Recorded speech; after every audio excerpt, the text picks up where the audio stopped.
Get 5 coffins ready. Hey everybody, how's it going? I was in the process of making a really long Smite 2 video with writing and stuff in it, and it was only after hitting page 17 that I was like, wait a minute, it's only been one weekend. Isn't this all kinda gonna change? So that was a waste of time. But at least I have a head start on a bigger Smite 2 video when Smite 2 is actually around the corner, and it's actually worth it to make a video that long. So instead for now I'm just going to share one specific overarching design choice that seems to be prevalent in Smite 2, and that I think will be a serious detriment, but at the same time highlights what I think will be Smite 2's greatest hurdle. Or line to toe, or cross to bear, I don't know. Just pick whichever one makes me sound smart. Before I come out and say it, let's take a look at Athena, a very old time-tested character. She's been relevant pretty much since release, and is a ranked menace thanks to her global ultimate shutting down selfish or pub stomping strategies. And even better, she allows your team to employ those tactics, like taking risky 1v1s and going for aggressive invades, since Athena can just be there if the enemy team wants to stop you. So of course the ultimate is insane, and of course in any fight she has Dash Taunt, one of the most absolutely ridiculous abilities for a Guardian to have. Well okay, it's a 2 ability combo, but you know what I mean. Still to this day, most Guardians just don't have anything that good. Dash into extremely hard CC. And it's Smite 2 to address the fact that she has 2 extremely good things going for her, a ridiculous CC combo, and probably the best global ultimate in the game. She is exactly the same in Smite 2. Aha, I hear you say. She does physical damage with her reach now, so she can crit. So it's different. Not only is the god almost exactly the same, but the timings on everything are exactly the same too. And actually that dash taunt, it's even better in Smite 2 because it's faster. Ah yes, but another change. Her dash slows instead of her 3. You got me there. Except that's just a revert to how it used to function in Smite 1.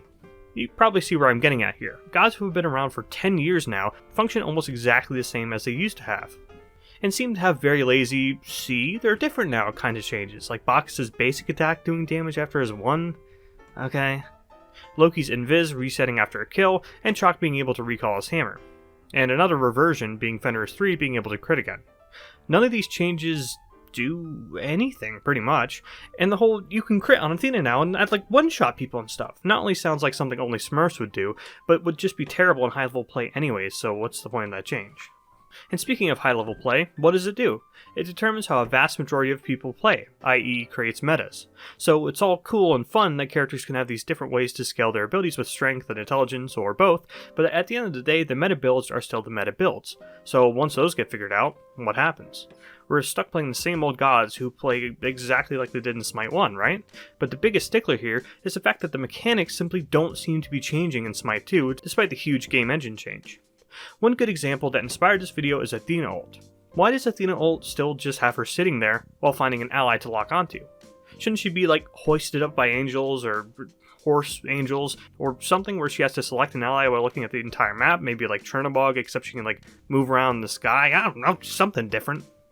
And maybe have a certain duration she has to pick a target. She can't just sit there waiting for the best time to ult. So if she mistimes it, she's actually punished, sort of balancing it out a little bit. Or at least, trying to balance out an ability that's been insane for 10 years.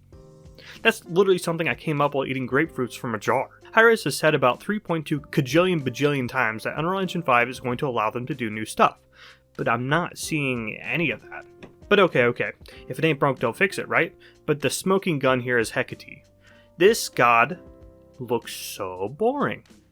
And the devs have come out and said that they're basically going to rework her now, hence why she wasn't in the first alpha weekend, despite being completely playable as seen in gameplay. 4 Smite 1 abilities through and through basically, completely uninspired and does nothing new for Smite, just like some later Smite 1 gods were doing. But her passive has her interacting with structures, and certainly in Smite 2 it looks a lot better than it would have looked in Smite 1, I'm sure. But I mean, just look at the rest of the kit. A totally uninspired mage that looks like a total snooze fest to play. So it's all well and good that Hi-Rez seems more than prepared to listen to the community, but my concern comes from their god design philosophy itself. It seems like they're more than happy just to remake gods almost exactly like they were in Smite 1, with one small change to say, hey, we changed it. I'm sure the thought process is, if people stuck around so long, surely they want some of the same exact characters, right? But for me, no. If I'm losing all my skins, having to relearn an entirely new item shop, and having access to only a fourth of the amount of characters, the last thing I want to do is be playing the same characters that function exactly like they did in Smite 1. So not only does it seem like they're not interested in toning down a character like Athena, who's been relevant for a decade, they seem happy to sort of put a weight on trying out new mechanics in Unreal Engine 5, which honestly for me was the big selling point. I mean, if the characters had the same abilities and you cast them and they function in the exact same way mechanically, what are we doing? Thus far, the only new mechanic has been an interact key to pick up buffs and interact with objectives, and that's blatantly flawed too since it's been tied to the jump key. So every time you interact, which is risky, you jump too, making it extra risky. But that's for the bigger Smite 2 video. Back to what makes a lack of changing characters an even bigger hurdle. New players, that is new to Smite 1 and 2, don't really care about any of this. They've only been playing these gods for a few years, not almost 10 years like me. And of course it takes an average player over a year to see every character in the game and know what their abilities do. I mean, there's 130 characters in the game at this point. So, in short, bit of a pickle, huh?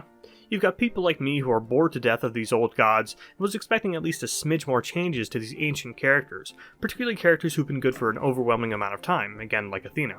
Simple gods like Fenrir are fine, I guess. I mean, you don't want every god to be a complete alien, right? And Fenrir's storied history of being a flexible but almost never too overpowered top pick shows that he likely doesn't need a change, at least not until Cripples are in the game. So realistically with Smite 2, I'd really like to see more of a push to get away from not necessarily Smite 1 abilities themselves, but at least how they function mechanically. Like with Athena's ult, maybe instead of locking onto allies, her camera detaches. Maybe instead of shock ones just disappearing when you cancel it, it has a travel time that damages and slows enemies. And with Neith, maybe instead of having 3 forms of CC, she only has 1. Or maybe her weaves don't root anymore. Hey, if you didn't play the Smite 2 Alpha, you can't talk. That god was broken. This is a great opportunity for Hi-Rez to not only make old abilities function in more interesting ways, but tone down the immense levels of CC in the game, and maybe touch mobility too while we're at it. If it ain't broke, don't fix it is a good phrase to live by, but let's not forget that the main reason we're getting Smite 2 is because Smite 1 was no longer viable. So let's not start off Smite 2 with the exact same mechanics and exact same flaws, huh? It's just a thought. But what do you guys think? Are the old gods of Smite fine as they are, or were you expecting more changes like I was? And what you saw from Hecate, are you guys worried like I am that the god design of Smite 2 will be stuck in the past until it's too late? That's all I have on Smite 2 for now. Thanks for watching.